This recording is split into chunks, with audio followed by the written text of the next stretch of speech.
नमस्ते, मैं विजय आप सभी साथियों का अपने परिवार एनएस शिक्षा में स्वागत करता हूँ। कैसे हो साथियों? उम्मीद करता हूँ बहुत ही शानदार होंगे। जैसा कि हमने आपको बताया था कि हमारे एनएस शिक्षा परिवार के 5 मॉडल पेपर हम यूपी पुलिस कांस्टेबल के लिए हिंदी की करेंगे। तो आज की जो क्लास है हमारी आखिरी है, 5वां मॉडल पेपर है। 4 मॉडल पेपर हमने ऑलरेडी कर लिया है। अगर आपने उन सभी क्लासों को नहीं देखा है तो ज़रूर देखें। इसी के साथ में हम आज इस क्लास को शुरू करते हैं। पहला क्वेश्चन आपके स्क्रीन पे है, बताएँगे क्या होगा इसका राइट आंसर। इसी के साथ में साथी आप सेशन में अगर नए हैं तो शेयर कर देंगे और चैनल को सब्सक्राइब भी कर देंगे, वीडियो को लाइक भी कर देंगे। तो चलिए शुरू करते हैं। पहला क्वेश्चन आपके स्क्रीन पे है, बताएंगे क्या होगा इसका राइट आंसर। निम्नलिखित में से कंठ ओष्ठ ध्वनि कौन सी है? आपको बताना है कि निम्न में से कंठ ओष्ठ ध्वनि कौन सी है। ए है, आ है, आई है, औ है। बताएंगे कंठ ओष्ठ ध्वनि। कंठ ओष्ठ ध्वनि कौन कौन सी होती है साथी? ये दो होती हैं, ओ और औ। ओ और औ ये क्या होती हैं? कंठ ओष्ठ ध्वनियां होती हैं। ये थोड़ा सा आपको ध्यान में रखना है। ओ का निर्माण किससे होता है साथी? अ धन ऊ से होता है। और औ का निर्माण अ धन ओ से होता है। अ का उच्चारण स्थान किससे होता है? कंठ से होता है। और ऊ का उच्चारण स्थान किससे होता है? बताएंगे। ऊ का उच्चारण स्थान किससे होता है? ओष्ठ से होता है। ऊ का उच्चारण स्थान किससे होता है? ओष्ठ से होता है। तो इसका जो राइट आंसर हो जाएगा ऑप्शन नंबर डी हो जाएगा। ऑप्शन नंबर डी हो जाएगा।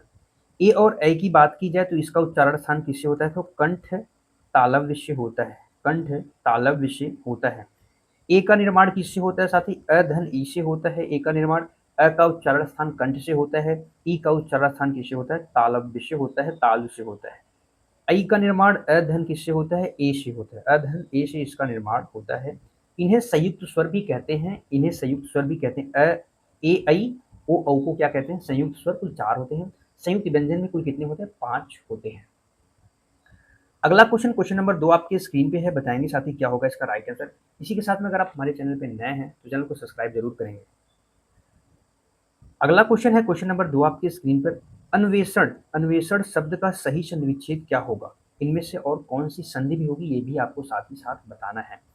जब हम इसका संधिविच्छेद करते हैं तो क्या होता है साथी? जब हम इसका संधिविच्छेद करेंगे क्या होगा? अनुधन एषण। अनुधन ईषण। कौन सी संधि हो जाएगी? यहाँ का ऊ का मेल किससे होगा? य से होगा तो क्या बनाएगा? वे बनाएगा। ऊ का मेल ए से होगा तो क्या बनाएगा? वे बनाएगा। और न आधा का आधा रहेगा तो अनु ईषण हो जाएगा। ऑप्शन नंबर ए राइट हो जाएगा। और कौन सी संधि है? यण संधि है। यण संधि का एक पहचान के लिए मैं आपको एक बात बता दूं साथी, पहचान के लिए। तो इसमें क्या होता है? य और व, य और व के पहले आधा अक्षर आएगा। इसके पहले क्या आएगा? आधा अक्षर। अधिकांशतः वे शब्द जो य और व के पहले आधा अक्षर होते हैं और वो कब कब होने चाहिए? बीच में होने चाहिए अक्षर। तो वहां पे यण संधि हमें देखने को मिलती है। जैसे अत्यधिक हो गया, प्रत्येक हो गया, अन्वेषण हो गया, ये सब क्या है? यण संधि के उदाहरण है। व्यंजन संधि में क्या होता है? इसके कुछ नियम्स होते हैं जिसे जानना होता है। इनके कोई भेद वगैरह नहीं होते हैं। यण संधि जो है स्वर संधि का भेद है। दीर्घ संधि में साथी क्या होता है? आ, इसकी मात्रा ये होती है, आ की मात्रा। छोटी ई, बड़ी ई, बड़ी ई की मात्रा होती है, बड़ी ई की मात्रा। और बड़े ऊ की मात्रा, बड़े ऊ की मात्रा। ये वाले जो बड़ा आ, बड़ी ई, बड़ा ऊ, ये मात्रा वाले शब्द दीर्घ संधि होते हैं। जैसे भानुदय हो गया, क्या हो गया? भानुदय। विद्यालय, आलय, क्या हो जाएगा? दीर्घ संधि हो जाएगी। वृद्धि संधि में ऐ और औ, ऐ और औ मात्रा वाले शब्द क्या होते हैं? वृद्धि संधि के अंतर्गत आते हैं। जैसे महोषध, सदैव, तथैव, ये सब क्या है? वृद्धि संधि के उदाहरण है। पहचान के लिए आप याद रखेंगे, अधिकांशतः शब्द आपको मिलेंगे ही मिलेंगे। अगले क्वेश्चन पे चलते हैं। क्वेश्चन नंबर 3 आपके स्क्रीन पर है। निम्नलिखित में से अपवाद रूप में प्रयुक्त व्यंजन संधि का उदाहरण सही है। कुछ ऐसे व्यंजन संधि के उदाहरण है साथी जो क्या है? अपवाद रूप में आते हैं, जिनको जिनका जो व्यंजन संधि का नियम होता है वो उस पर अप्लाई नहीं होता है, लेकिन हमें क्या है? उन चीज़ों को याद रखना है। और ये ऑप्शन में सबसे अलग होते हैं। व्यंजन संधि के तो वैसे तो आप सब पहचान ही लेते हैं, लेकिन ये क्या होते हैं? थोड़ा सा अलग होते हैं। जैसे यहाँ पे देखेंगे अहरह, अहरह क्या है साथी? ये अलग से है। अहरह क्या है? ये अलग से। जब इसका संधि विच्छेद होगा तो क्या हो जाएगा? इसका संधि विच्छेद क्या होता है? इसका संधि विच्छेद पता है क्या होता है? अहन धन अहन। इसका संधि विच्छेद क्या होता है? अहन धन अहन होता है इसका संधि विच्छेद। आपको क्या पता था पहले से ये सब चीजें?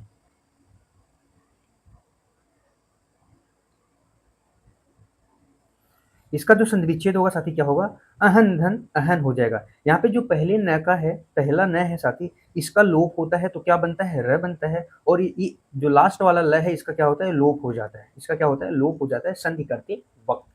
तो यहाँ पे हो जाएगा वाग्धनीश वागीश, वाग्धन ईश वागीश हो गया, सड प्लस आनंद, उत प्लस श्वास उच्छ्वास। ये सारे क्या है, व्यंजन संधि के उदाहरण। कुछ ऐसे और शब्द हैं जैसे हम जान लेंगे जो क्या है, अपवाद के रूप में आते हैं। जैसे शब्द क्या है, पतंजलि। पतंजलि में कौन सी संधि है, तो सारी व्यंजन संधि है। जब हम इसका संधि विच्छेद करेंगे वो क्या हो जाएगा, पतत धन अंजलि, पतत धन अंजलि। यहाँ पे तत यानी अंजलि, ये क्या है, व्यंजन संधि के उदाहरण है। इसी प्रकार एक शब्द होता है सारंग, सारंग एक शब्द होता है, सारंग हो गया, अरह आपको बता ही दिया। एक होता है मार्तंड, मार्तंड। ये कुछ शब्द ऐसे हैं जो क्या है, अपवाद के रूप में व्यंजन संधि के उदाहरण है। अगले क्वेश्चन पे चलते हैं। अगला क्वेश्चन आपके स्क्रीन पे है, बताएंगे क्या होगा इसका राइट आंसर। कनफटा शब्द में कौन सा समास है, कनफटा शब्द में किस समास की प्रधानता है, ये आपको बताना है। कनफटा अव्ययी भाव समास, बहुव्रीहि समास, तत्पुरुष समास, द्वंद्व समास। द्वंद्व समास में दोनों पद प्रधान होते हैं और यहाँ पे योजक चिन्ह का प्रयोग होता है। योजक चिन्ह, योजक चिन्ह जैसे दोनों पद प्रधान यानी अन्न और जल, अन्न जल, माता पिता, माता पिता, नाना नानी, ये सब क्या है, द्वंद्व समास के उदाहरण है। तत्पुरुष समास कारक विभक्ति होती है, इसके 5 भेद होते हैं। राजा का कुमार का विभक्ति का लोप होता है। बहुव्रीहि समास में क्या होता है, अन्य पद अन्य अर्थ निकलता है, तीसरा अन्य पद प्रधान होता है। जो इसका राइट आंसर हो जाएगा ऑप्शन नंबर ही हो जाएगा। कनफटा का जब समास विग्रह करेंगे तो क्या हो जाएगा, कान है फटे जिसके, कान है फटे जिसके आती, यानी जो नाथ संप्रदाय के साधु और योगी होते हैं उनके लिए ये प्रयोग किया जाता है कनफटा। तो यहाँ पे अव्ययी भाव समास हो जाएगा, बहुव्रीहि समास हो जाएगा। अव्ययी भाव समास में पहला पद क्या होना चाहिए, अव्यय या उपसर्ग होना चाहिए। उसके साथ साथ जो पुनरावृत्ति वाले जो शब्द होते हैं, पुनरावृत्ति वाले जो शब्द होते हैं वो भी क्या होते हैं, अव्ययी भाव समास के उदाहरण होते हैं। जैसे मंद मंद, मंद मंद में कौन सा समास है, कृत, कृत में कौन सा समास है, आजन्म में कौन सा समास है, सब में क्या है साथी, अव्ययी भाव समास है। सब में क्या है, अव्ययी भाव समास है। क्या चीजें आपको समझ में आ रही है। बेहतरीन मॉडल पेपर है। अगला क्वेश्चन आपके स्क्रीन पे है, हेमंत को हाथ से लाठी से मारा गया, इस वाक्य में क्रमशः कौन सा कारक प्रयुक्त हुआ है। सिंपल सी चीज है, आपको कारक के सभी चिन्ह आपको याद होने चाहिए, तो आसानी से लगभग आप बता सकते हैं कि कौन सा कारक है। हेमंत को का अर्थ साथी क्या है, यहाँ पे को यानी जहां पे कर्म प्रधान हो, को का अर्थ, को कर्म कारक का भी चिन्ह होता है, को किसका होता है, कर्म कारक का भी चिन्ह होता है। लेकिन क्रिया का फल, क्रिया का फल अगर कर्म पे पड़े तो यहाँ पे क्रिया क्या हो रही है, मारने की क्रिया हो रही है। किसको मारा जा रहा है, हेमंत को। यानी फल किस पे पड़ रहा है, मारने का काम कोई और कर रहा है, लेकिन क्या कर रहा है, हेमंत को हाथ और लाठी से मारा गया, यानी हेमंत यहाँ पे फल के रूप में मारा गया है। यहाँ पे जो को का प्रयोग है कर्म कारक होगा, नहीं कर्ता। कर्ता की पहचान क्या होती है, ने होता है, राम ने की पहचान होती है। संप्रदान का अर्थ भी होता है को का अर्थ के लिए, लेकिन किसी चीज को कुछ देने के लिए, काम करने के भाव में इसका प्रयोग किया जाता है। जैसे राजा ने क्या किया कि सिपाही को वस्त्र दिए, सिपाही को वस्त्र दिए, ये क्या हो जाएगा, संप्रदान कारक हो जाएगा। संबंध कारक क्या होता है, का के की संबंध बताते, जैसे राजा का लड़का, राजा की रानी, ये क्या हो, संबंध बताते हैं। करण कारक का चिन्ह क्या होता है, शे होता है। से किसको दर्शाता है, साधन। जैसे यहाँ पे देखेंगे हाथ से और लाठी से, हाथ और लाठी यहाँ पे दोनों साधन के रूप में प्रयुक्त हुए हैं, इसलिए जो इसका राइट आंसर हो जाएगा ऑप्शन नंबर ए हो जाएगा। अपादान कारक का भी चिन्ह क्या होता है साथी मेरे, शे होता है, लेकिन ये किसको दर्शाता है, अलगाव को, भय, डर, तुलना, इस सबको दर्शाता है। वह मोहन से सुंदर है, किससे है, वह मोहन से सुंदर है, यानी से का अर्थ क्या हो जाएगा, तुलना एक प्रकार से, तो वहाँ पे अपादान कारक हो जाता है। वह पेड़ से गिरा, किससे गिरा, पेड़ से गिरा, अलग होने की बात होगी तो वहाँ पे अपादान कारक हो जाएगा। तो करण और कर्म हमने आपके बता दिया। करण करण जो कारक होते हैं, कारक जो होते हैं वो कितने प्रकार के होते हैं, तो कारक 8 प्रकार के होते हैं, ये भी आपको याद रखना है। जो कारक के चिन्ह होते हैं उन्हें हम क्या कहते हैं, परसर्ग कहते हैं। अगला क्वेश्चन आपके स्क्रीन पे है, प्रागैतिहासिक शब्द में किस उपसर्ग और प्रत्यय का प्रयोग हुआ है। तो सिंपल सा आंसर होगा प्राक धन इतिहास धन इक, इसका राइट आंसर हो जाएगा ऑप्शन नंबर बी। प्राक धन इतिहास धन इक प्रत्यय से क्या हो जाएगा, इक प्रत्यय है यहाँ पे, और प्राक क्या है, यहाँ पे उपसर्ग है, इतिहास यहाँ पे मूल शब्द है। अगला क्वेश्चन, क्वेश्चन नंबर 7 आपके स्क्रीन पे है, बताएंगे निम्न में से कौन सा शब्द युग्म तद्भव और तत्सम और तद्भव की दृष्टि से क्या है, अशुद्ध है। हरिद्रा, हरिद्रा का क्या है तद्भव हल्दी है, चड़क का चना होता है, चक्रवाक चक्रवाक का क्या होता है चकवा होता है, और यहाँ पे क्या उद्गात का उबटन होता है क्या, उद्गाट का क्या उबटन होता है क्या। तो यहाँ पे हरिद्रा का हल्दी भी साथी क्या है सही है, चड़क का चना भी सही है, चक्रवान का चखवा या चकवा, चकवा या चकवा दोनों कह सकते हैं, लेकिन उद्गात का उबटन नहीं होता है। उबटन का जो तत्सम शब्द होता है, उबटन का जो तत्सम शब्द होता है क्या होता है उद्वतन, उद्वर्तन होता है, उद्वर्तन होता है। तो इसका राइट आंसर हो जाएगा ऑप्शन नंबर डी वाला सही हो जाएगा। अगला क्वेश्चन, क्वेश्चन नंबर आपके स्क्रीन पे है 8। तरड़ी तरुजा तटतमार तरुअर बहुछाए में तरड़ी जो है इसका पर्यायवाची क्या होगा, नदी होगा, नाव होगा, सूर्य होगा, पुत्र होगा।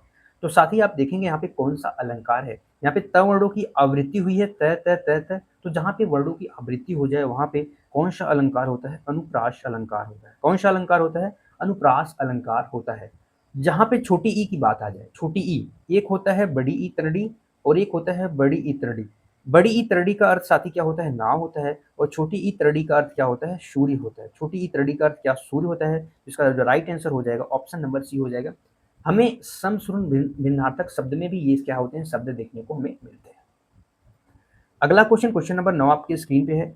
व्यष्टि शब्द का सही विलोम शब्द क्या होगा, समष्टि होगा, समाज होगा, संसार होगा या वृष्टि होगा। व्यष्टि का सही संधि विच्छेद क्या होगा। व्यष्टि यानी कोई चीज होती है व्यक्तिगत या अकेला, और इसका हो जाएगा समष्टि। समष्टि यानी समग्र या सामाजिक पूरी प्रकार से, सामूहिक या समग्र जो प्रकार से होता है, तो इसका ये हो जाएगा।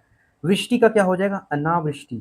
वृष्टि का यानी अनावृष्टि, जहाँ पे वृष्टि यानी वर्षा से है, और जहाँ अनावृष्टि यानी एक प्रकार से सूखा, अनावृष्टि यानी एक प्रकार से सूखा। तो इसका राइट आंसर क्या होगा ऑप्शन नंबर ए हो जाए। अगला क्वेश्चन, क्वेश्चन नंबर 10 आपके स्क्रीन पे है, बताएंगे साथी क्या होगा इसका राइट आंसर। क्वेश्चन नंबर 10 आपकी स्क्रीन पे है, बताएंगे फटाफट से क्या होगा राइट आंसर।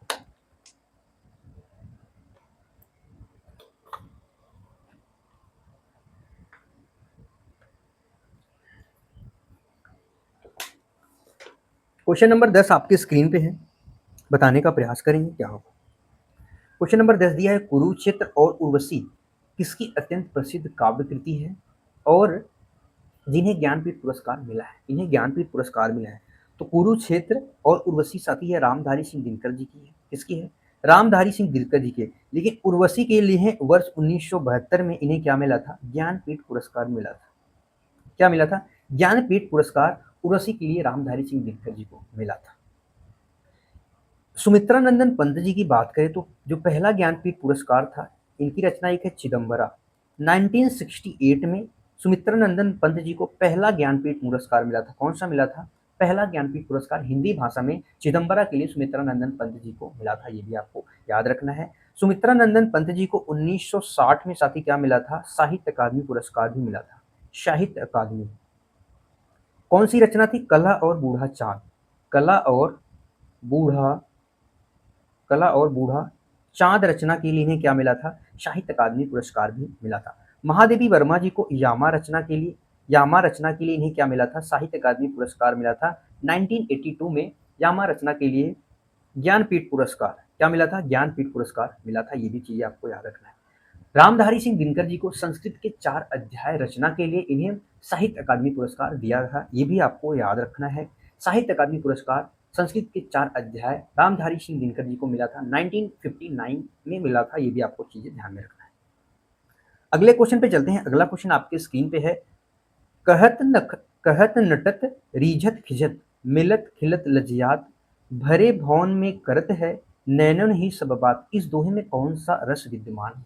जैसे मैंने लास्ट वाली पंक्ति देखी, मुझे कुछ नहीं पता था, इसका मुझे अर्थ वाकई में नहीं पता है क्या होता है। मैंने लास्ट वाली लाइन पकड़ी से, नैनन ही सब बात, यानी नैनों से ही सारी बातें हो रही हैं। ये एक प्रेमियों, नायक और नायिका के बीच में ही ऐसा हो सकता है। तो यहाँ पे आप सीधा सीधा कह सकते हैं कि संयोग श्रृंगार रस की भावना है। श्रृंगार रस दो होते हैं, एक संयोग और वियोग। वियोग यानी जहाँ एक प्रकार से दुख की बात होगी, वहाँ प्रेम भी होगा, और दुख की बात होगी तो वहाँ पे वियोग होता है। संयोग यानी प्रेम, एक प्रकार से मिलन का भाव होता है वहाँ पे। यहाँ पे देखेंगे नैनन ही संवाद भरे भाव से करते हैं। ये आप नयन है, नयन के माध्यम से, इशारे से वो क्या करते हैं, अपनी बातों को प्रकट करते हैं नायक और नायिका। तो यहाँ पे संयोग श्रृंगार रस हो जाएगा। यह साथ ही बिहारी लाल जी की प्रसिद्ध पंक्ति है। किसकी है, बिहारी लाल जी की प्रसिद्ध पंक्ति है। नटत यानी मना करते हैं, पहले वो क्या करते हैं इशारों इशारों में मना भी कर देते हैं, रिझते हैं, खिसियाते हैं, फिर बात भी करते हैं, यानी नैनो नैनो से। अगले क्वेश्चन पे चलते हैं। अगला क्वेश्चन क्वेश्चन नंबर 12 आपकी स्क्रीन पे है। फटाफट से बताएंगे साथी क्या होगा इसका राइट आंसर। क्वेश्चन नंबर 12 आपकी स्क्रीन पे है, फटाफट से आंसर देने का प्रयास करेंगे। पीपर पात सरिस मन डोला, पंक्ति में उपमेय और वाचक शब्द क्रमशः कौन सा है ये आपको बताना है। Option A, option B, option C, option D बताएंगे। साथी एक होता है अलंकार जिसका नाम है उपमा अलंकार। इसके कुल 4 तत्व होते हैं। उपमा अलंकार के उपमा अलंकार उपमा अलंकार में क्या होते हैं 4 तत्व होते हैं। कौन कौन से होते हैं 4 तत्व या अंग जैसे कह सकते हैं। पहला होता है उपमेय। पहला क्या होता है उपमेय। उपमेय का अर्थ क्या होता है कि जिसकी तुलना की जाती है। जिसकी तुलना, यहाँ पे तुलना किसकी की जा रही है, किसकी तुलना की जा रही है, जिसकी तुलना की जा रही है मन। यहाँ पे मन क्या है उपमेय है, मन। दूसरा हो जाएगा उपमान। उपमान यानी जिससे की जाए, जिसकी तुलना किससे की जा रही है, जिससे की जाए, जिससे की जाए, क्या की जाए तुलना की जाए। तीसरा होता है वाचक शब्द, वाचक शब्द। चौथा होता है साथी साधारण, साधारण गुण। साधारण गुण क्या होता है, ये दोनों में कॉमन होता है। साधारण धर्म भी कह सकते हैं, साधारण गुण भी कह सकते हैं, जो दोनों में कॉमन हो। दोनों में कॉमन चीज क्या है, डोलना। मन के भी डोलने की बात की जा रही है और किसके, पीपल के पत्ते की भी डोलने की बात की जा रही है। मन की तुलना किससे हो रही है, पीपल के पत्ते से। तो जहाँ पे पीपल का पत्ता क्या हो जाएगा, पीपल का जो पत्ता है, पीपत का पत्ता जो है पीपल का, वो क्या हो जाएगा उपमान हो जाएगा। जिसकी तुलना की जा रही है, जिससे की जा रही है, ये दोनों क्या होते हैं उपमेय उपमान होते हैं। वाचक शब्द क्या होते हैं, ये जो समानता बताते हैं, जो दोनों में क्या होते हैं समानता बताते हैं। तो यहाँ पे सरिस क्या है, सरिस, यहाँ पे क्या हो जाएगा वाचक शब्द हो जाएगा। तो आपको उपमेय बताना है। उपमेय क्या है, मन है। उपमेय क्या है, यहाँ पे मन है। और यहाँ पे वाचक शब्द क्या है, सरिस है। तो इसका राइट आंसर हो जाएगा ऑप्शन नंबर बी। उपमेय अलंकार की पहचान के लिए आपको वाचक शब्द सा, सरिस, सम, ये सब आपको दिख जाए तो वहाँ पे उपमा अलंकार होता है। ये चीज आपको 100% गांठ बांध के अपने माइंड में सेट कर लेनी है। अगले क्वेश्चन पे चलते हैं। अगला क्वेश्चन आपके स्क्रीन पे है। साहित्य अकादमी पुरस्कार प्राप्त करने वाले प्रथम हिंदी लेखक कौन थे और उन्हें किस कृति के लिए मिला था, ये आपको बताना है। रामधारी सिंह दिनकर संस्कृत के 4 अध्याय के लिए इन्हें मिला था साहित्य अकादमी पुरस्कार। अभी हमने बताया 1959 में मिला था। कौन से सन में मिला था, 1959 में मिला था। माखनलाल चतुर्वेदी जी को हिमतरंगिणी रचना के लिए मिला था। सबसे पहला जो साहित्य अकादमी पुरस्कार है इन्हें ही मिला था। कौन से सन में मिला था, 1955 में मिला था पहला साहित्य अकादमी पुरस्कार। ये भी आपको याद रखना है। इसके बाद है आंगन के पार द्वार। क्या अज्ञे जी को भी साहित्य अकादमी पुरस्कार मिला था। आप कमेंट में छाप देंगे साथी, क्या अज्ञे जी को भी साहित्य अकादमी पुरस्कार मिला था। तो बिल्कुल जी मिला था, 1964 में मिला था। अज्ञे जी को 1964 में मिला था। चिदम्बरा रचना के लिए सुमित्रा नंदन पंत जी को क्या मिला था, तो ज्ञानपीठ पुरस्कार मिला था। पहला ज्ञानपीठ पुरस्कार, पहला मिला था, पहला पहला ज्ञानपीठ पुरस्कार 1968 में मिला था। ये भी चीजें आपको याद रखना है। ये भी चीजें क्या करना है, आपको याद रखना है।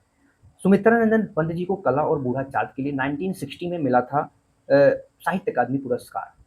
साहित्य अकादमी पुरस्कार कला और बूढ़ा चाँद रचना के लिए 1960 ईस्वी में सुमित्रा नंदन पंत जी को मिला था। तो इसका जो राइट आंसर हो जाएगा क्या हो जाएगा, ऑप्शन नंबर बी हो जाएगा। आपको समझ में आया सारी चीजें। हम यहाँ पे बात करते चल रहे हैं, साहित्य अकादमी हो चाहे ज्ञानपीठ पुरस्कार हो, चाहे सनों की बात हो, चाहे रचनाओं की बात हो, सारी चीजें हम समझते हुए चल रहे हैं कि जिससे भी कोई भी क्वेश्चन छूटे ना, और हो सके अधिक से अधिक हम क्वेश्चन करने का प्रयास करेंगे।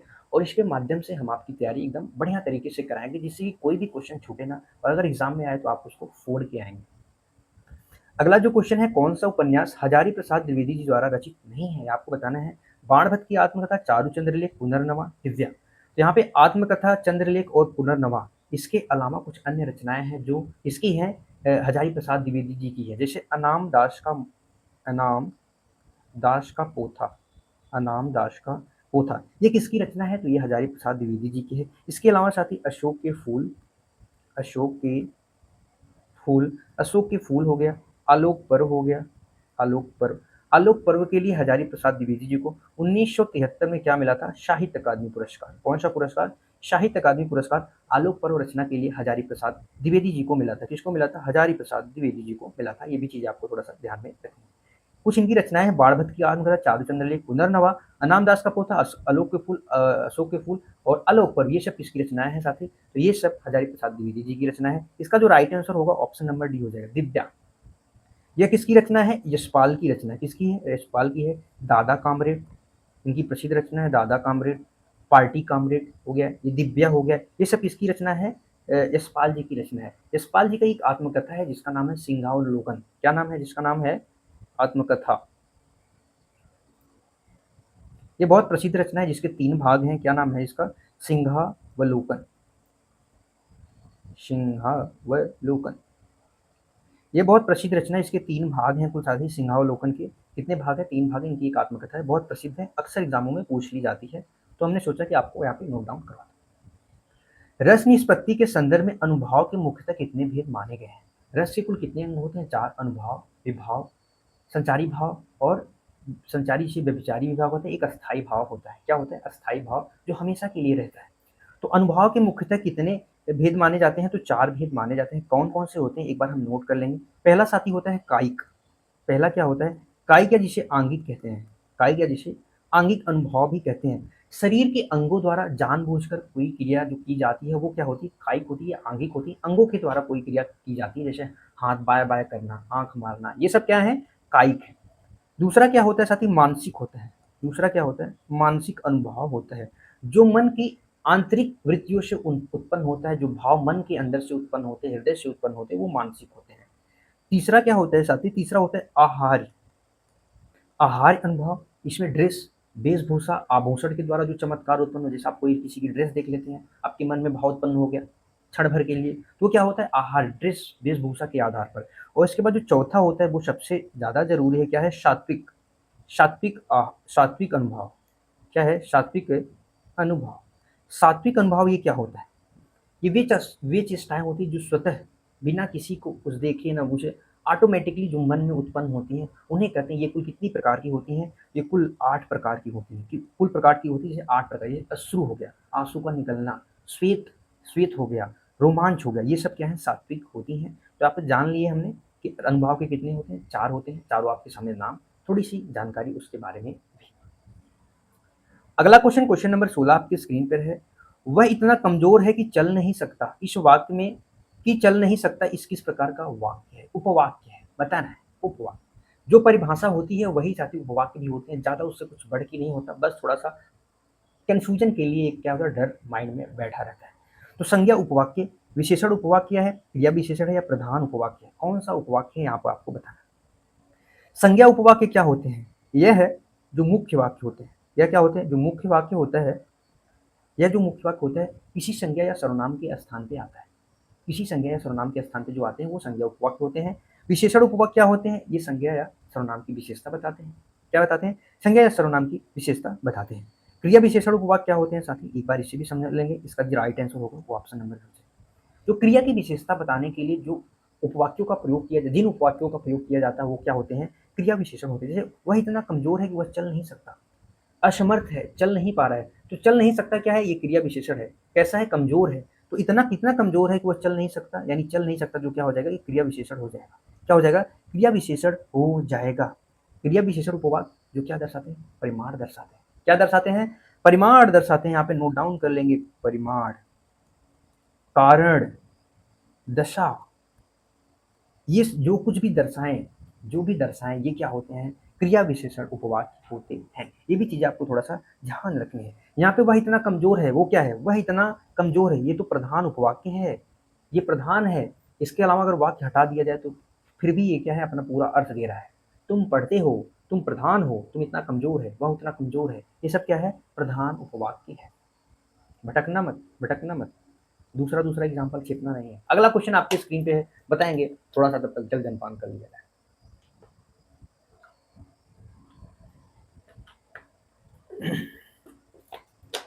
चलो भाई, अगला जो क्वेश्चन है, संभव है कि कल वर्षा हो, इस वाक्य में कौन सा काल है?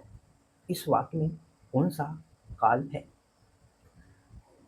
तो साथी जो होते हैं काल 3 प्रकार के होते हैं। वर्तमान, भूत, भविष्य। वर्तमान के 5, भूतकाल के 6, भविष्य काल के 3 होते हैं। नोट डाउन कर लेंगे, पूछ लिया जाएगा इस बार, पक्का क्वेश्चन पूछा जाएगा। सामान्य भविष्यकाल यानी भविष्य में होने की सामान्य जानकारी, वह आएगा, वह आएगा, सामान्य जानकारी। संभाव्य भविष्य क्या होता है साथी? आने वाले समय में संभावना हो, शायद की बात की जाए, तो वहां पे संभाव्य भविष्य का होता है, जिसका राइट आंसर हो जाएगा ऑप्शन नंबर बी। संभव है कि वह कल वर्षा होगी, संभव है कि कल वर्षा होगी, यानी आने वाले समय की बात कर रही है, वो भी क्या है, संभवतः की बात की जा रही है। हेतु हेतु मत भूतकाल, एक एक वाक्य दूसरे वाक्य पे निर्भर होता है। यदि वह आएगा तो मैं जाऊंगा, अन्यथा नहीं जाऊंगा। ये क्या है, आने वाले समय का बोध हो रहा है। एक वाक्य दूसरे वाक्य पे क्या होता है, डिपेंडेंट होते हैं, निर्भर होते हैं। तो संभाव्य वर्तमान काल, वर्तमान समय में कोई चीज संभावना हो, वर्तमान समय में कोई चीज संभावना व्यक्त करे तो वहां पे संभाव्य भविष्य काल होता है। ये भी चीजें आपको थोड़ा सा इसमें ध्यान रखना है। ठीक है, जैसे वह आता है, शायद वह आता है, शायद वह आता है। अगला क्वेश्चन है तरड़ी के, अगला जो क्वेश्चन है क्वेश्चन नंबर 18, तरड़ी के ही संग तरल तरंग में तरड़ी डूब रही थी हमारी ताल में, इस पंक्ति में कौन सा अलंकार है। तो जब आपको कुछ नहीं पता हो, अर्थ नहीं पता हो, क्या है कैसे है, कुछ नहीं पता है, बस एक पहचान सबकी समझ के रखो, 100% आपके क्वेश्चन सही होने वाले। अनुप्रास में वर्णों की आवृत्ति हो रही है, तो क्या यहाँ पे वर्णों की आवृत्ति हो रही है, नहीं हो रही, अनुप्रास नहीं हो सकता। श्लेष अलंकार में एक ही अर्थ चिपके रहते हैं, एक शब्द के अनेक अर्थ आपस में चिपके रहते हैं। तो एक शब्द यहाँ पे कोई दिखा, यहाँ पे श्लेष अलंकार, यानी एक शब्द चिपके रहते हैं अनेक शब्द के अर्थ में। जैसे रहमन पानी राखे बिन पानी शब्द, पानी पानी पानी आ गया, और उसके अनेक अर्थ होते हैं जो अलग अलग शब्दों में चिपके रहते हैं। यहाँ पे देखेंगे एक तरड़ी ये है, एक तरड़ी ये है, यहाँ पे दो तरड़ी शब्द का इस्तेमाल हुआ। जहाँ पे दो शब्द इस्तेमाल हो और दो अलग अलग अर्थ हो, वहां पे सीधा आप यमक अलंकार मार के आइएगा, 100% आपके सवाल सही होने वाले हैं। जहां पे दो शब्द दिखे और दोनों बार उसका अर्थ अलग हो, वहां पे क्या हो जाएगा, यमक अलंकार हो जाएगा। ये चीजें आपको याद रखना है। इस तरड़ी का अर्थ सूर्य होता है, इस तरड़ी का अर्थ नाव है। नाव है, नाव डूब रही थी, मुझे अर्थ नहीं पता था लेकिन मैंने फिर भी इसको सही कर दिया। उत्प्रेक्षा अलंकार में मनु मानो जनु जानो मनहु जनहु ज्यों त्यों, मनहु मानो जनु जानो जनहु मनहु ज्यों त्यों, ये शब्द जहां भी आपको दिख जाए वाक्य में 99% वो क्या होंगे, उत्प्रेक्षा अलंकार के उदाहरण होंगे। वहां पे मान लिया जाता है, उत्प्रेक्षा अलंकार में मान लिया जाता है, उत्प्रेक्षा अलंकार में क्या किया जाता है, मान लिया जाता है। अगले क्वेश्चन पे चलते हैं। अगला क्वेश्चन, आर्द्र और आर्द्रा शब्द का सही अर्थ क्या होगा। Option A, option B, option C, option D. Option A, option B, option C, option D. साथ ही आर्द्र, आर्द्र का अर्थ क्या होता है, गीला होता है, और आर्द्रा क्या है, एक नक्षत्र का नाम है। तो उसका जो राइट आंसर हो जाएगा ऑप्शन नंबर ए हो जाएगा। ऑप्शन नंबर ए को लॉक कर दिया जाए। दुखी साथी क्या होता है, अर्थ होता, अर्थ अर्थ होता तो वो दुखी होता। पर्वत को क्या कर सकते हैं, पर्वत को कहते हैं आर्द्री, क्या कहते हैं, आर्द्री, आर्द्री कहते हैं पर्वत को। तो यहाँ पे बी सी डी सारे कट गए, पहला ही ऑप्शन हमारा सही हो जाए। अगला क्वेश्चन, क्वेश्चन नंबर 20 है, तात तात हाँ तात पुकारी, भरे परे भूमि तल व्याकुल भारी, इस पंक्ति में कौन सा रस है और इसका स्थायी भाव क्या है, आपको बताएं। साथ ही यह दोहा गोस्वामी तुलसीदास जी द्वारा रचित रामचरित मानस की चौपाई है। तात तात हाँ तात पुकारी, भरे भूमितल व्याकुल भारी। जब भगवान प्रभु जी क्या जा रहे थे, वन को गमन हो रहे थे, तो दशरथ जी के द्वारा मुख से निकला था तात तात, हे पुत्र हे पुत्र, क्या निकला था, हे पुत्र हे पुत्र, यानी उनके अंदर एक वियोग की भावना थी, दुख की भावना थी, कष्ट की भावना थी। तो इसलिए यहाँ पे कौन सा रस हो जाएगा, करुण रस हो जाएगा, ऑप्शन नंबर बी क्या हो जाएगा। और करुण रस का ही अस्थाई भाव क्या होता है, करुण रस का ही अस्थाई भाव मेरे साथी क्या होता है, शोक होता है। शांत का निर्वेद होता है, वियोग का रति होता है, वियोग का रति होता है लेकिन दुख वाला होता है। भयानक का क्या होता है, भय होता है। तो जब भगवान प्रभु वन को जा रहे होते हैं तो दशरथ जी क्या कहते हैं, हे पुत्र, तात तात पुकारते हैं, यानी हे पुत्र पुकारते हैं। और ऐसा पुकारने के बाद वो क्या करते हैं, भूमि तल व्याकुल, व्याकुल होते हुए वो भूमि पर क्या पड़ते हैं, गिर पड़ते हैं, गिर पड़ते हैं। तो यहाँ पे क्या है, करुण रस है, करुण रस है, यानी शोक की भावना प्रकट हो रही है, यहाँ पे कष्ट है उनके, वो चाहते हैं, तो वही अपने भाव को प्रकट करते हैं। रस का अर्थ ही है आनंद, भाव, जो भी भाव वाक्य के माध्यम से जो भाव प्रकट हो उसी के अकॉर्डिंग हमें आंसर देना है। नहीं तो आपके वाक्य, आपके क्वेश्चंस गलत हो जाएंगे अगर आप भाव नहीं निकाल पाए। चलो भाई अगला क्वेश्चन बता दो, ज्यादा बतिया लेते हो। निज भाषा उन्नति है सब उन्नति को मूल, बिन निज भाषा ज्ञान के, बिन निज भाषा ज्ञान के मिटे नहीं यो कुसूल। बिना ज्ञान के भाषा का कोई महत्व नहीं है। भारतेंदु हरिश्चंद्र की यह प्रसिद्ध पंक्ति है। यह साथी क्या है, यह है एक दोहा, क्या है, एक दोहा। मुझे कैसे पता चला दोहा है, बचपन से हम इसको पढ़ते हुए आ रहे हैं। दोहा के प्रत्येक चरण में पहले और तीसरे चरण में 13-13 और दूसरे और चौथे चरण में, जिसको हम कह सकते हैं सम चरण में, 11-11 मात्राएं होती हैं। बरवे में 12-7 मात्राएं होती हैं। दोहा का उल्टा क्या होता है? सोलठा होता है, 11-13 की मात्राएं होती हैं। रोला में 24 मात्राएं होती हैं। रोला में कितनी मात्राएं होती हैं? 24 मात्राएं होती हैं, ये भी आपको याद रखना है। और इनमें 11-13 पे यति होती है, विराम लिया जाता है। मात्राओं की गिनती कैसे करते हैं क्या आपको पता है? आइए सिखाते हैं। जो साथी मात्रा होती है, बड़ी मात्रा किसकी होती है? हमेशा आ की, बड़ी ई की, बड़े ऊ की और ए ऐ ओ औ की, इसकी क्या मात्रा होती है? बड़ी मात्राएं होती हैं। कुल 7 होते हैं, जो 7 स्वर होते हैं, बड़े वाले स्वर, सभी की मात्रा 2 होती है। तो यहाँ पे देखेंगे निज पे है, इनकी मात्रा 1 हो गई, इनकी मात्रा 1, इनकी 2, इनकी 2।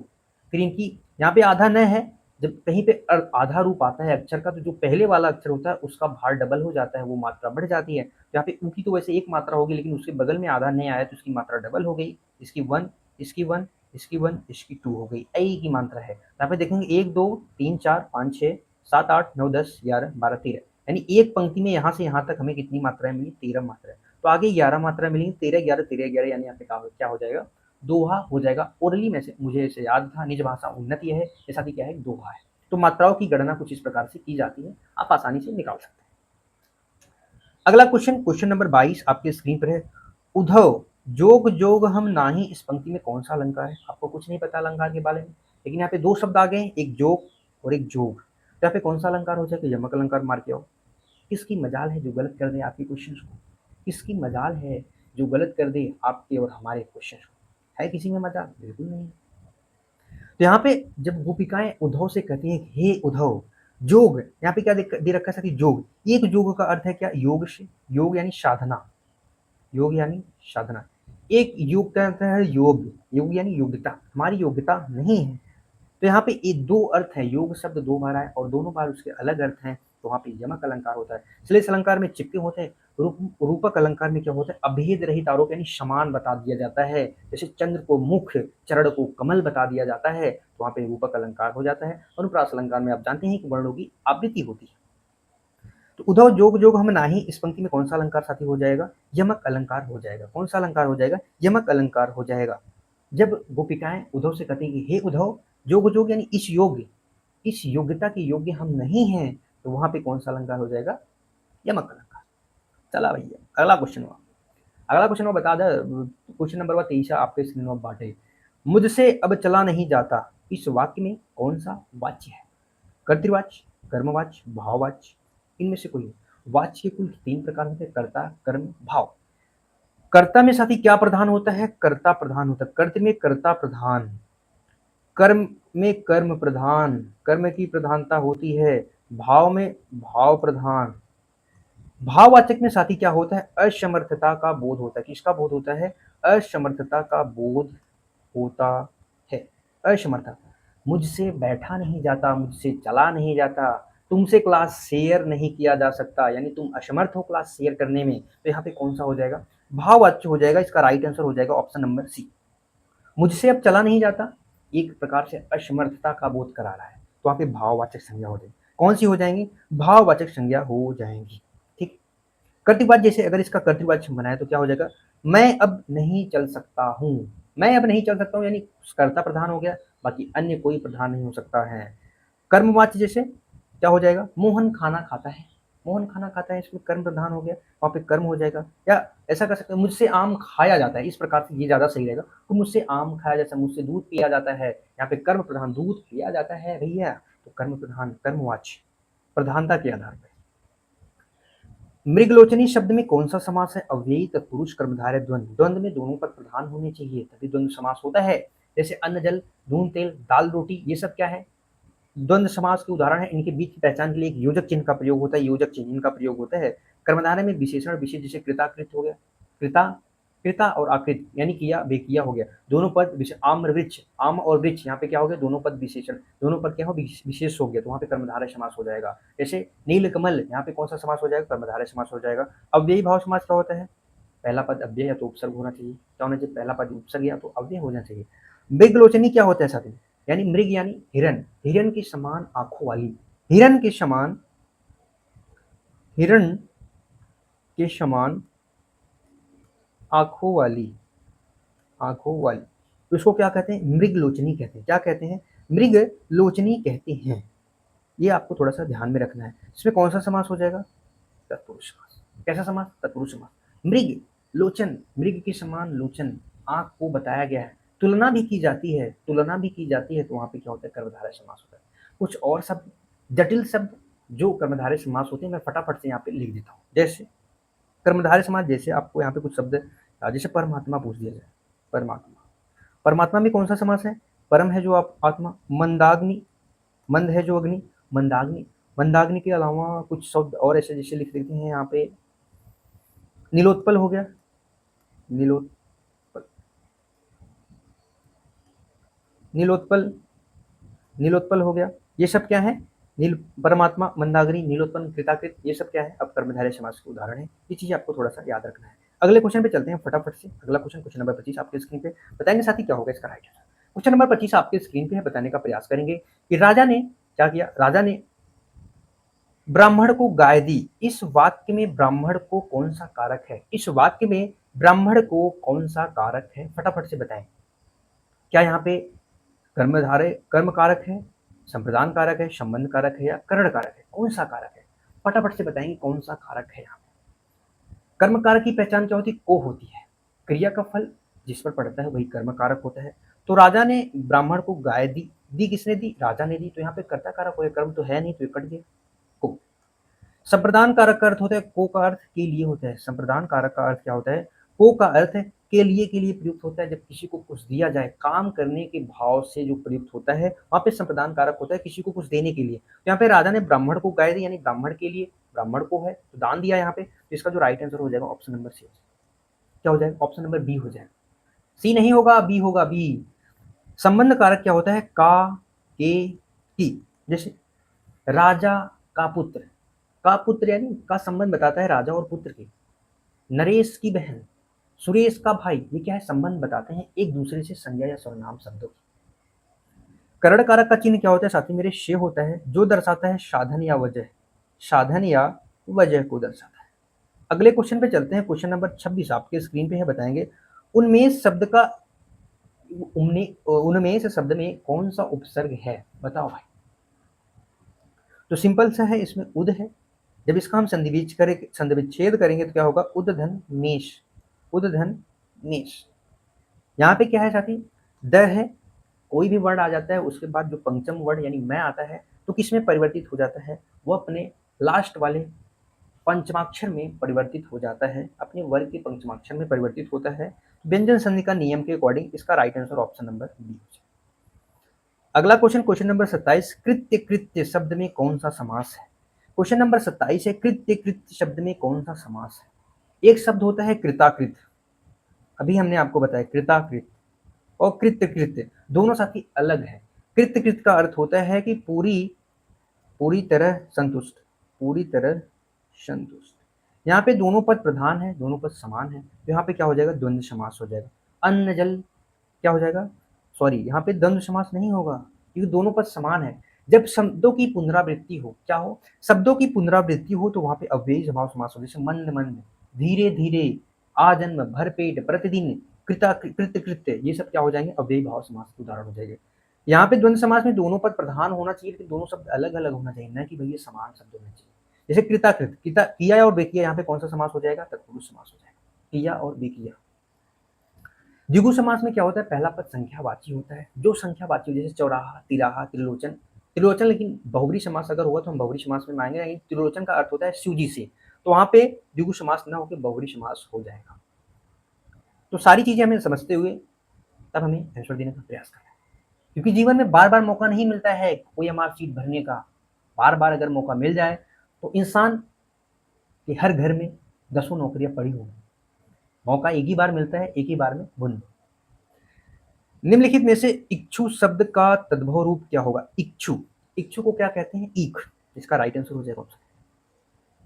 आंख का तत्सम रूप अक्षी होता है, आंख का तत्सम रूप अक्षी होता है। तत्सम रूप के बारे में हमने पिछली क्लास में चर्चा की थी। जो संयुक्त व्यंजन होते हैं, छ, त्र, ज्ञ, श्रय, ये सब क्या होते हैं? जिस शब्द में प्रयोग किए जाए, ये अधिकांशतः शब्द क्या होते हैं? तत्सम शब्द होते हैं। और जो चंद्र बिंदु वाले होते हैं, जो चांद्रा बिंदु वाले वो शब्द होते हैं, ये प्रकार से, ये भी क्या होते हैं? अक्षर कैसे शब्द होते हैं? कमेंट में बताएं कैसे शब्द होते हैं। ये भी क्या होते हैं? तत्सम होते हैं। ये साथी कैसे शब्द होते हैं? तत्सम नहीं होते हैं, तद्भव होते हैं। आपने गलत कर दिया। ईंट का क्या होता है? ईंट का इष्टिका हो जाएगा, ईंट का इष्टिका हो जाएगा। इत्र का इतर, इत्र का क्या हो जाएगा? इतर हो जाएगा, लेकिन ये तद्भव शब्द होगा। ये क्या होगा? तद्भव शब्द होगा। ये सारे तत्सम शब्द हैं। कैसे शब्द हैं? ये तत्सम शब्द है। कैसे शब्द है? तत्सम। अगला क्वेश्चन, क्वेश्चन नंबर 29 आपकी स्क्रीन पर है। सूर्योदय हुआ और चिड़िया चहचहाने लगी, इस वाक्य में प्रयुक्त, इस वाक्य में प्रयुक्त और व्याकरण दृष्टि से क्या है? और क्या संबंध है, समुच्चय है, विस्मयादि है, या क्रिया विशेषण है? जो क्रिया की विशेषता बता दे, जैसे दौड़ता है, कैसे दौड़ता है? धीरे धीरे दौड़ता है। यहाँ पे ऐसा कुछ बात हुआ है क्या? नहीं हुआ है। विस्मयादि बोधक, जो मन के हर्ष सुख, जो मन के हर्ष और भाव होते हैं, हाय ये कितना बेकार दृश्य है, वाह कितनी अच्छी क्लास है, तभी भी लोग शेयर नहीं कर रहे हैं, ये क्या हो जाएगा? विस्मयादि। मुझे खुद आश्चर्य हो गया यार, इतनी अच्छी क्लास है, शेयर नहीं कर रहे हो, तो ये क्या हो जाएगा? विस्मयादि हो जाएगा। ऐसा कुछ सीन है? नहीं है। समुच्चय बोधक क्या होता है? ये दो शब्दों, वाक्यों या वाक्यांशों को जोड़ने का काम करते हैं। किसके माध्यम से? और के माध्यम से। यहाँ पे क्या हो जाएगा? समुच्चय बोधक कवि हो जाएगा। कुछ शब्द यहाँ पे लिख ले रहा हूँ, जिसको आप नोट कर लेंगे। ये क्या करते हैं? शब्दों या वाक्यांशों या वाक्यों को जोड़ने का काम करते हैं। जैसे यहाँ पे और तो लिखा ही गया था, एवं हो गया, एवं, किंतु, परंतु, या, तथा, या, तथा आदि शब्द क्या है? दो वाक्यांशों को जोड़ने का काम करते हैं। संबंध बोधक अव्यय क्या होते हैं? संज्ञा या सर्वनाम शब्दों का वाक्य के अन्य शब्दों से संबंध जोड़ने का काम करते हैं। इनके जो चिन्ह होते हैं, का, के, सॉरी, इनके जो चिन्ह होते हैं क्या होते हैं? के ऊपर, के पास, के सामने, के सामने। मोहन के सामने सोहन खड़ा है, मोहन के सामने सोहन खड़ा है। यहाँ पे अन्य संज्ञा सर्वनाम का संबंध वाक्य के अन्य शब्दों से जोड़ने का काम करता है संबंध बोधक अव्यय। तो यहाँ पे के पास, के सामने, के ऊपर, के नीचे, ये सब क्या है? संबंध बोधक अव्यय है। अव्यय को अधिकारी शब्द कहते हैं जिनमें विकार नहीं आता है। ये कुल 4 प्रकार के होते हैं। चारों प्रकार आपके सामने अभी से गुजर गए हैं, अब आप नहीं देख पाओगे। अब आपको देखना है तो क्लास को थोड़ा सा पीछे करेंगे, तब आप देख पाएंगे। अगला जो क्वेश्चन है, क्वेश्चन नंबर 30, किसी कठिन शब्द को स्पष्ट करने के लिए किस विराम चिन्ह का प्रयोग किया जाता है? जैसे मैं आपके सामने यहाँ पे लिख दिया कोकिल कंठ, कोकिल कंठ, और कोष्टक में मैंने लिख दिया मीठी आवाज, मीठी आवाज। कोकिल यानी मीठी, कंठ यानी आवाज, से प्रकार से होती है, मान लो अर्थ। तो मैंने इस शब्द को यहाँ पे स्पष्ट करने के लिए हमने अंडर ब्रैकेट लगा दिया। उसी प्रकार कठिन शब्द को क्या करना? स्पष्ट करने के लिए हम कोष्टक का प्रयोग करते हैं। इसका राइट आंसर हो जाएगा ऑप्शन नंबर बी। विवरण चिन्ह क्या होता है? किसी का विवरण प्रकट करने के लिए या निर्देश देने के लिए इसका प्रयोग किया जाता है। उपविराम क्या होता है साथी? उपविराम कथन को अलग करने के लिए इसका प्रयोग किया जाता है। किसका प्रयोग किया जाता है? उपविराम का प्रयोग कथन को अलग करने के लिए किया जाता है। जैसे विज्ञान, विज्ञान, और क्या? वरदान, विज्ञान है या वरदान।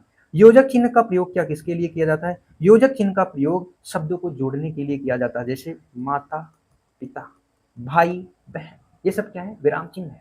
आपको थोड़ा सा समझना पड़ेगा, समझना पड़ेगा लाला, अभी मैदान में नए नए उतरे हो।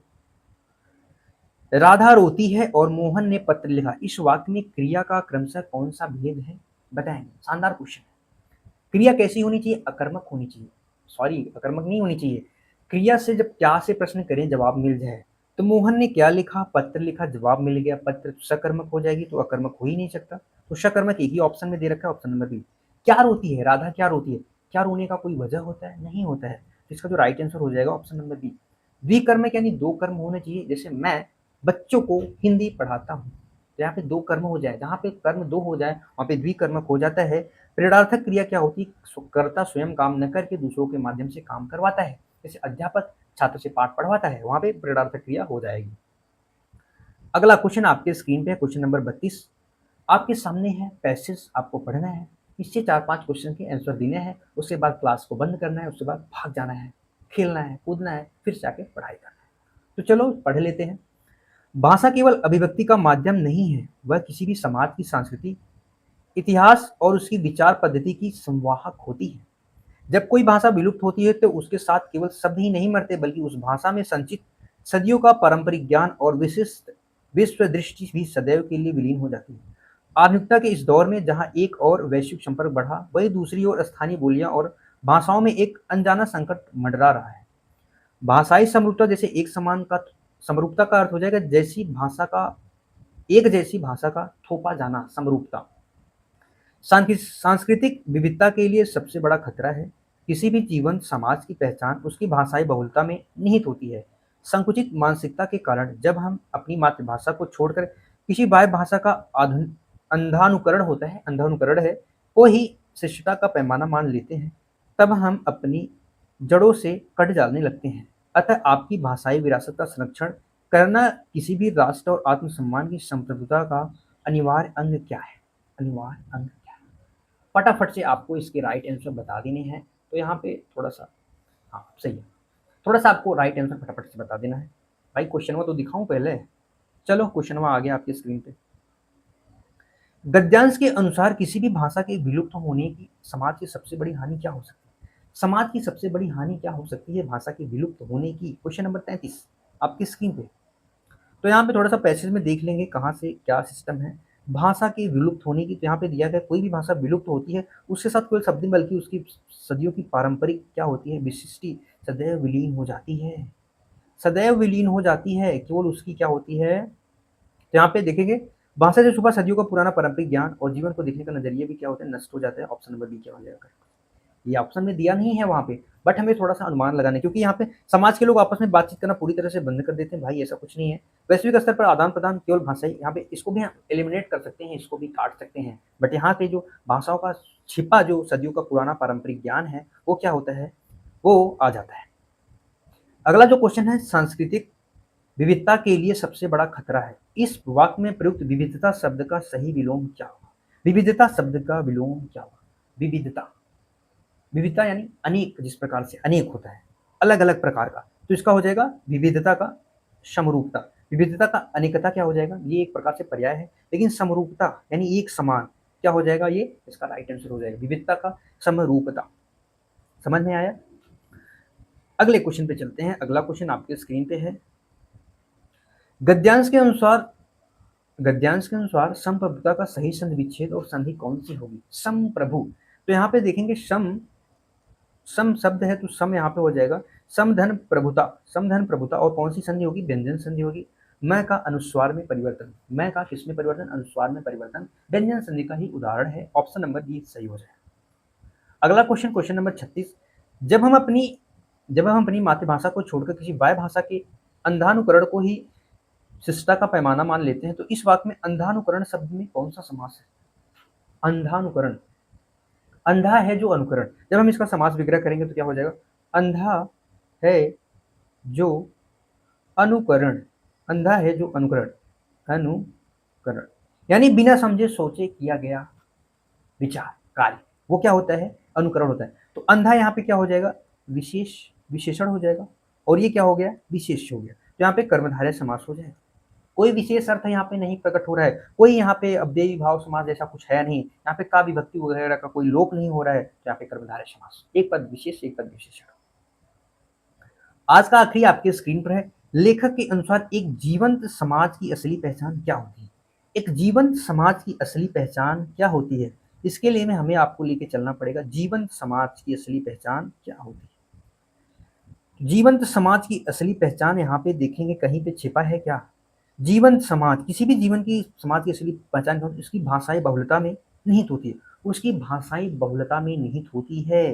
तो भाषाई बहुलता में निहित होती है यानी बहुत प्रकार की भाषाएं, तो देखेंगे बहुत प्रकार की भाषा है। यहाँ पे दे रखा है ऑप्शन नंबर बी में दे रखा है क्या? ऑप्शन नंबर सी में दे रखा है समाज में मौजूद भाषाई बहुलता। जीवन समाज की असली पहचान क्या है? भाषाई बहुलता, कई भाषाओं और बोलियों की सह अस्तित्व। समाज में मौजूद भाषाई बहुलता को एक अजीवंत समाज की असली पहचान है। थोड़ा सा समझने और समझाने का खेल है, बाकी सब मोह माया है। अगला अगला क्वेश्चन खत्म हो गया भाई। ये हमारा टेलीग्राम चैनल है, आप इसे जरूर ज्वाइन करेंगे। क्लास में अंत तक देखने के लिए आप सभी साथियों का धन्यवाद। उम्मीद है कि जो भी साथी इस वक्त यहाँ तक पहुँचे हैं बताएंगे 37 में से आपका पहले तो कितना स्कोर हुआ है। और वाकई में निश्चित करता हूँ, मैं यहाँ पे लिख के देता हूँ, लिखित आपका सिलेक्शन निश्चित है, कोई रोक नहीं सकता है। चैनल को सब्सक्राइब करके वीडियो लाइक शेयर कमेंट जरूर कर दें भाई। फिर मिलेंगे अगली शानदार जानदार क्लास में। हमारा 5 मॉडल पेपर तैयार था, 5 मॉडल पेपर हमने करा दिया है एक बेहतरीन सेशन के साथ। उम्मीद करूंगा कि यह आपकी एग्जाम में काफ़ी हेल्पफुल, काफ़ी आपकी मदद करेगा। पांचों model paper practice set UP Hindi की प्रैक्टिस सेट प्लेलिस्ट में बनी हुई है, आप बार बार इसको देखते रहिएगा। ठीक है, टाइम मिलेगा तो एक आध दो प्रैक्टिस सेट मैं और करवा दूंगा। तब तक के लिए बाय बाय साथी। Thank you so much. खुश रहिए, मत रहिए, पढ़ते रहिए। जय हिंद प्यारे भाई बंधु।